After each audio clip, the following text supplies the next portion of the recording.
Welcome back, everybody. Week 4, 2016. Here we go. But before we get to the lifting videos, I wanted to show you this. It's something I've started doing as part of my back therapy.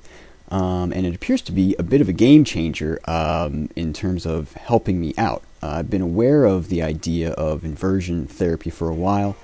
But, the things that I saw for doing it were like these tables you could buy for, $300 or $400, which I didn't want to do. I'd rather figure out a way to do it myself than pay that much money for that. But anyway, what I've been doing is I've been doing it twice a day. Once right after all the heavy lifting in the workout. So basically right before I do abs and cardio to finish up, I'll do a quick inversion session. And I also do it at night before bed.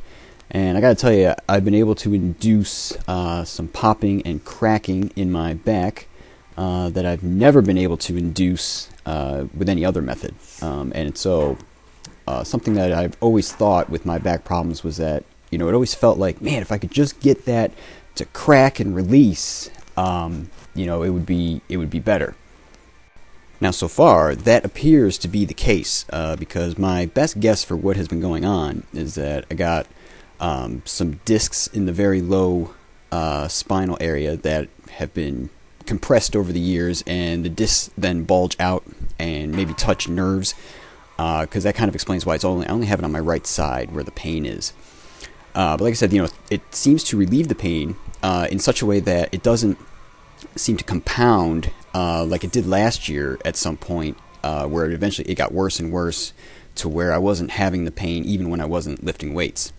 Right now, I actually still have it when squatting and deadlifting sometimes, but we'll see if that actually gets better, because I only just started this this week. The only downside at the moment that I may be able to solve eventually is that it does hurt the back of your knees pretty good when you're hanging on the barbell like I've been doing, and the issue with adding padding on the bar is that it makes the diameter bigger, and thus it's actually harder to hold yourself on there without falling on your head. So I need to figure out some way, if I can, a method to be able to stay up there for a good, minute, couple minutes, whatever, because right now I'm kind of limited to maybe like half a minute. And I think being able to hang there longer, with more twisting and whatnot, would actually be quite beneficial. So I'll be working on that, and I'll keep you updated. So let's talk about next week for a little bit. I need to travel for a little bit next week, so I think I'm only going to miss Thursday's workout next week. So it's not a huge deal in that regard. But as you may recall, I was talking about timing my test weeks with my travel schedule. So you guessed it, I'm thinking next week is going to be the first test week of this year. And my game plan is this weekend.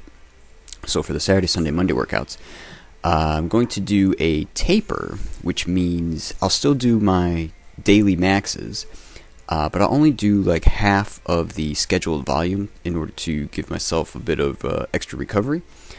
So what I'm planning on doing is, it's a 70%, 3-day set coming up, and what I plan to do is, instead of 6 sets of 6, I'll do 3 sets of 6. Like I said, in order to give me that little extra recovery before testing. And I'll do, I'll test the upper body movements next Tuesday. So I'll do bench and overhead press. And on Wednesday, I'll do squat and maybe deadlift. I'll see how if the back likes it or not. I'm not too worried about deadlift because I haven't been training it real hard just yet. I've been slowly creeping the weights up, and haven't even felt it was worthy of filming, so you just kind of see it in the daily workout summaries before the videos here. I took a look at the PRs I set last March on the squat, bench, overhead press, and deadlift, and looked at it in terms of what percentage of body weight all of those were. And frankly, I think I'm in range of hitting those same percentages at my current body weight. So that's going to be kind of my target for next week. And I'll be surprised if I don't get them, but even if I don't, I'm going to be really close, I think, just based on how the daily maxing has gone so far. Because I only need to hit like a 212.5 bench And right here I do 200 fairly well. And I only need to hit like a 300 squat for the equivalent squat percentage. So I'm pretty confident that that's going to be the case, and that'll be a good starting point for this year, because basically I'll be starting from almost like my best from last year.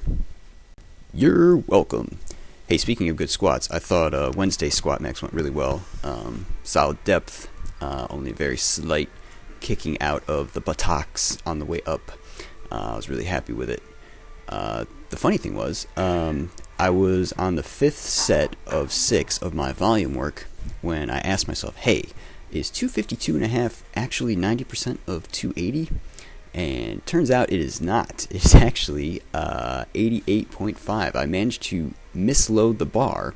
I had it written down in my workout log that I was supposed to do 257.5, but I managed to miscount the plates and only put on 252.5. So, like I said, it was 88.5%, so not the end of the world, but one of these days I do need to learn how to count. And heading into Thursday's workout, I had asked myself, I was like, if you were doing 195 on a back squat, would you be wearing your belt? And the answer is yes. So I decided to start wearing it on the front squats because I noticed that either the front squats themselves or the fact that they occur the day right after heavy back squats and deadlifts was really aggravating the back during the exercises themselves. So I thought the belt might help, and it did appear to help somewhat, which is good.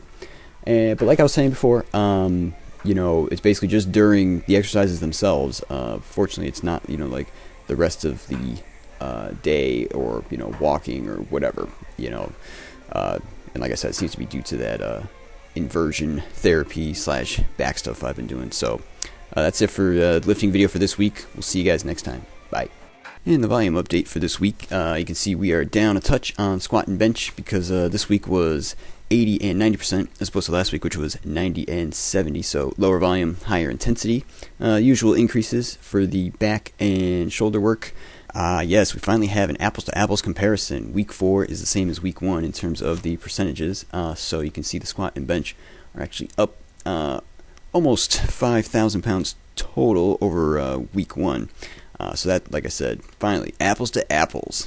About time. In the 2016 goals update, took care of warm-up stretching, one-arm push-ups, abs, and metabolic health every day this week. Injuries, I'm going to say no injuries for this week, even though back is still a little iffy, but we're working on that. And making progress towards that 10,000 chin-up goal. And last but not least, the metabolic update. Target for this week was 2720 calories per day. And we hit that no problem with 312 carbs per day, 143 protein, and 100 fat. The body weight went up about a half a pound. And next week, we're going up another 5 grams of carbs per day to 320 for a grand total of 2740 per day. Sweet!